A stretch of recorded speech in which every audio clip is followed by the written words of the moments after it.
Lastly, let's talk about coordinating with other agencies.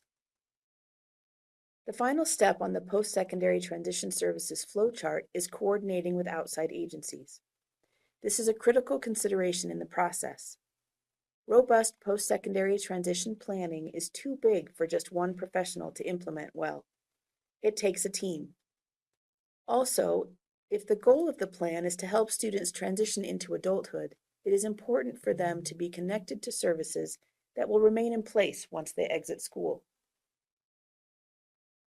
Here is a screenshot of the Coordinating with Other Agencies section from our USBE model form of the Post-Secondary Transition Plan.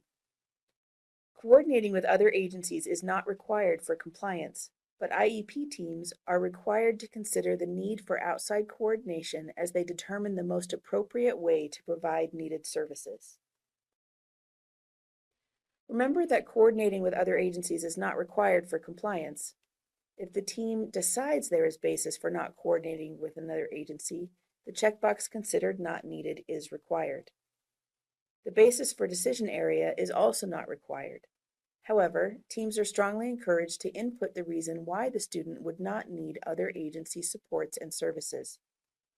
Doing so makes the plan more defensible if there were ever a challenge about why the student was not receiving support from other agencies.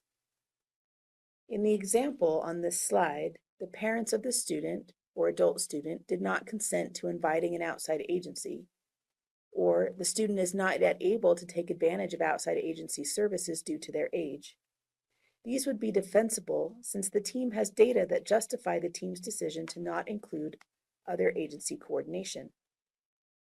The non-example, because outside agencies are not required, would not be defensible if there was a complaint because it doesn't say what evidence was considered to arrive at that decision.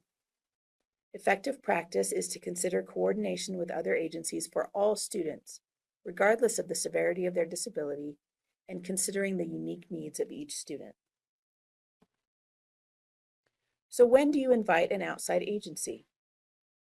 An agency representative is only required to be invited to the IEP meeting when that agency is likely to provide or pay for transition services during the current IEP.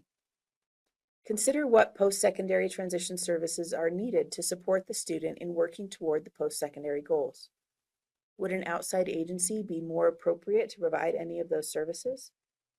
If so, the agency could be invited to the IEP with prior written consent of the parent or the student who has reached the age of majority. Connecting students with outside agencies that serve adults with disabilities helps create a bridge between high school and adult life, allowing the student to build community relationships before leaving high school. These are some effective practices to consider when coordinating with adult agencies. Agencies that may be involved include, but are not limited to, Vocational Rehabilitation, or VR, Division of Services for People with Disabilities, DSPD, Department of Workforce Services, community health, mental health agencies, community rehabilitation providers, or college disability resource centers. Students who are potentially eligible for vocational rehabilitation can be referred for pre-employment transition services, or PREETs. Learn about and develop relationships with outside agencies, and start talking to parents and students about relevant agencies early. Jason will now let us know his thoughts on his connection to other agencies.